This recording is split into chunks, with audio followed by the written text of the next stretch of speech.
Iya pemirsa, euforia kemenangan Indonesia kontra Arab Saudi memang boleh-boleh saja. Tapi seperti yang sampaikan Marcelino tadi ya, jangan berlarut-larut karena tujuan kita bukan di sini. Tadi Erick Thohir juga sampaikan Bang, bahwa paling tidak target ke depan menang 2 kali kandang, Australia dan juga Bahrain dengan 6 poin penuh. Menurut Anda bagaimana Bang? Realistis karena di kandang kita akan menjamu Cina dan Bahrain. Cina dan Bahrain kalau dari segi kuat teknis permainan hampir sama seperti dengan Arab Saudi. Tapi sebelum ke sana perlu kita jangan sampai lupa lah, kita harus mengapresiasi peran pemerintah. Tanpa peran pemerintah yang besar terhadap timnas ini, hampir kecil kemungkinan untuk kita sampai ke ronde ketiga ini kecil. Dengan kebijakan pemerintah yang melakukan naturalisasi, mempermudah naturalisasi, itu luar biasa perannya. Kalau berharap tanpa naturalisasi, perjalanan sungguh sangat panjang. Bung Opa nanti bisa menambahkan itu. Jadi peran pemerintah dan PSSI yang memberikan support yang luar biasa kepada STY dan Timnas ini memang luar biasa. Jadi wajar juga bila Pak Erick Thohir itu menuntut, mengancam. Karena dia sudah melakukan segalanya untuk tim ini. Gitu. Nah kalau soal ke depan nanti, ya kalau dilihat sekarang lah pelapisnya perlu ditambah. Bagaimana menambahnya? Bisa lewat naturalisasi atau lewat lagi meningkatkan kualitas pemain-pemain yang saat ini ada. Tapi jarak antara pemain yang kemarin itu jauh. Jadi sekarang adalah STY kita sudah menemukan formasi yang pas. Ke depan jangan sekali merubah tim ini. The winning team tadi Don't sing the winning team. Itu ada rumus dalam sepak bola. Jadi kalau toh ada pemain yang tidak main karena akibat akumulasi kartu dan cedera itu 1-2. Nah tinggal dicari pelapisnya yang hampir sama. Bisa lewat naturalisasi, bisa meningkatkan. Inilah saatnya STY untuk berkomunikasi kepada pelatih klub. Baik pelatih klub di luar negeri maupun klub yang di lokal. Untuk meningkatkan, memberikan pesan kepada pelatih-pelatih masing-masing untuk apa yang dibutuhkan oleh dia kepada pemain-pemain ini. Support total ya? Okay. Apalagi masih ada waktu tersisa yang cukup panjang kan. Dari sekarang ke bulan Maret ada 4 bulan. Nah saya sepakat dengan apa yang disampaikan oleh Bang LMS tadi bahwa don't atau never change the winning team. Nah, salah satu problem yang saya amati dari saya jadi misteri juga bagi kita adalah ketidak konsistenan STY terhadap starting 11 yang diturunkannya di setiap laga.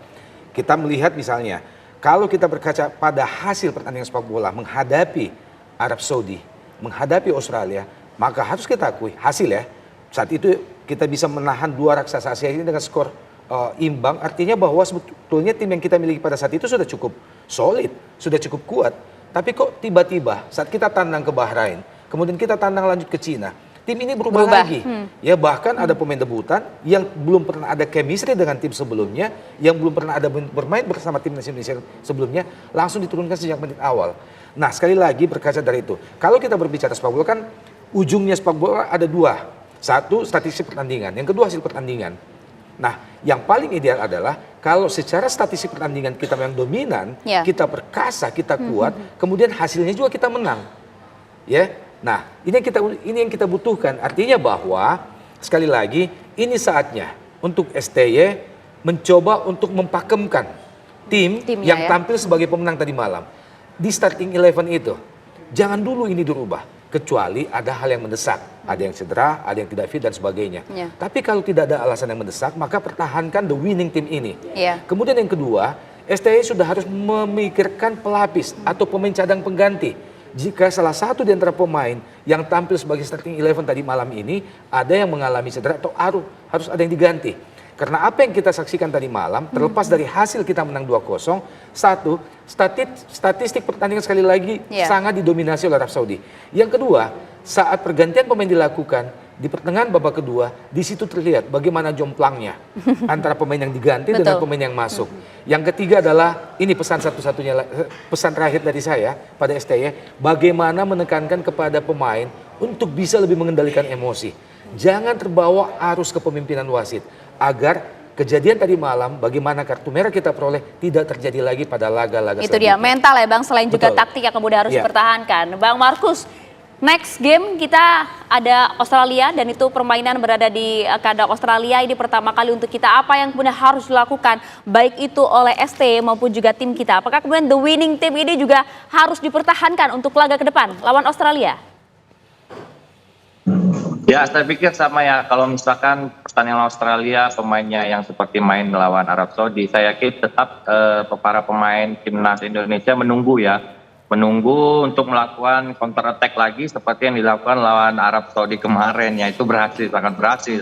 Memang kita ketahui Arab Saudi sangat telat transisinya dari menyerang bertahannya, mereka terlampau jauh antara pemain belakang sama gelandang itu terlampau jauh, jadi akhirnya bisa kita menciptakan 2 gol. Nah, lawan Australia saya pikir ini tim yang sangat bagus juga, mereka transisi juga bagus seperti para pemain Jepang yang mempunyai transisi dari menyerang bertahan, mereka cepat langsung balik ke pertahanan untuk menjaga gawangnya. Makanya kita juga nanti lawan Australia ini butuh lebih kerja keras lagi. Mudah-mudahan di lawan Australia yang paling tidak minimal kita menang, syukur alhamdulillah, ya draw 1 poin itu udah sangat bagus sekali itu juga.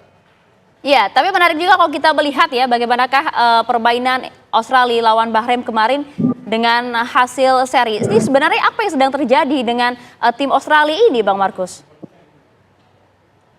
Ya, saya pikir tim Australia ini seperti apa ya? Seperti ini juga ya, solar ya. Jadi bensinnya dia lama, panasnya baru panasnya takutnya di akhir nanti nih, Mbak. Ini yang kita takuti Australia ini gitu loh, Pak.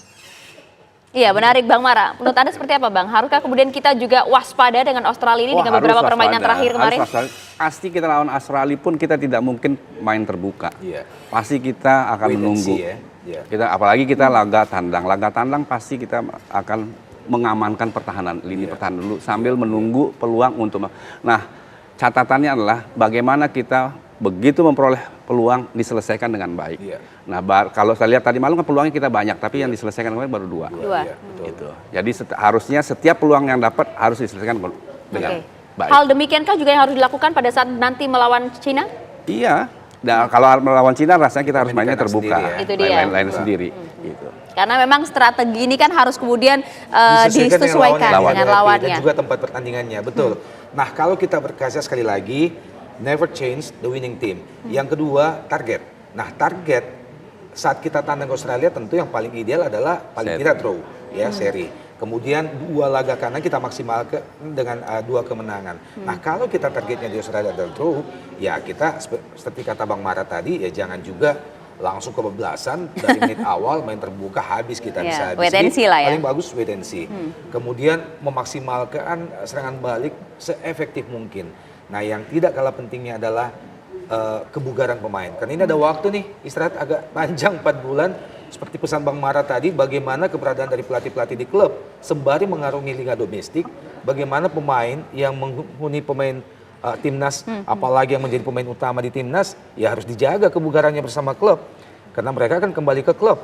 Dan mereka paling akan berkumpul paling tidak 1 minggu ya sebelum keberangkatan ke Australia nanti. Artinya menjadi tanggung jawab klub dimanapun pemain bermain, terutama di internal Indonesia, Liga Indonesia, untuk membantu STY menjaga kebugaran mereka. Jangan sampai nanti kembali ke nol lagi. Iya kan? Nah, itu dia. Menarik juga kalau kita lihat kemarin yang tidak nampak dalam laga Indonesia tim Garuda kita lawan Arab Saudi adalah Hilsgers dan juga kemudian Kevin Dix. Iya, betul. Terlebih lagi ada ancang-ancang oleh Rumende juga akan kemudian ditarik juga dalam laga berikutnya, Bang Opan. Iya. Jujur memang harus kita akui bahwa kita masih butuh pemain berkualitas terutama untuk lini depan. Ya. Tadi malam menjadi pembuktian lain. Tadi Bang Mara menyinggung lagi, begitu banyak peluang yang kita hasilkan tapi penyelesaiannya hanya ada 2. Terutama di 15 menit babak pertama ya, paling nggak ada 4-5 peluang ya. 4-5 peluang yang paling tidak atau saya bisa menghasilkan 3 gol lah sepanjang babak pertama. Tapi itu dia, insting pemain depan, ketajaman pemain depan, kualitas pemain depan sangat kita butuhkan. Nah, mudah-mudahan di waktu tersisa itu semua bisa kita tambal ya. Kemudian tadi ada pertanyaan juga bahwa bagaimana dengan tiba-tiba Bahrain bisa menahan imbang Australia tadi malam dan sebagainya.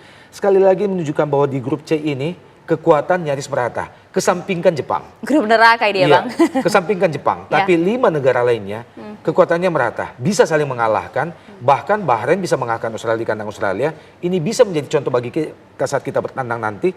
Kemudian Cina bisa mengalahkan kita. Baik. Kemudian Bahrain juga bisa menahan imbang, bisa saling mengalahkan. Apapun bisa terjadi Apapun nanti bisa di 4 terjadi. laga ke depan. Bang Mara, kalau kita lihat Bang, bagaimana kekuatan skuad Garuda kita dengan kemudian tambahan Kevin Dix, Higels dan juga Ole nanti kalau kemudian bisa bergabung bersama dengan kita. Ya pasti akan meningkat, tapi tim ini kan semua tim yang 5 istilahnya Bang Opan ini kan semuanya kompetitif.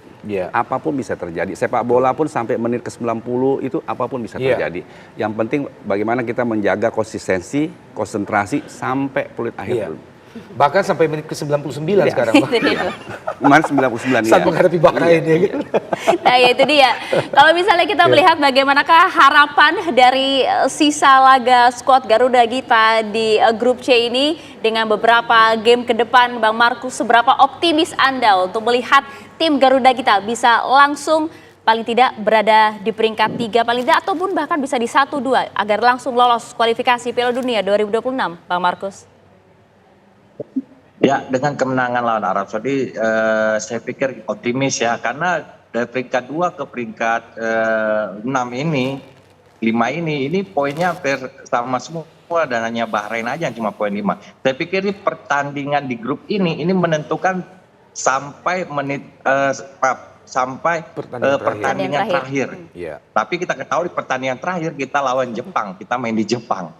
Dan Cina main di Cina lawan kalau nggak salah lawan Arab Saudi, lawan Bahrain, terus Arab Saudi pertandingan terakhir lawannya Australia. Jadi saya pikir ini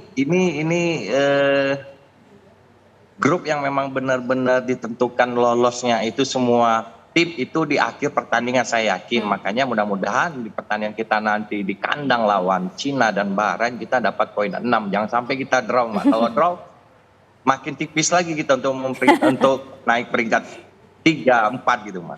Oke, singkat mungkin Bang Markus. Ini kita tahu betul bahwa laga ke depan baru terjadi pada Maret nanti, tapi sedikit lah berikan semangat untuk adik-adik Bang Markus. Silakan Bang Markus.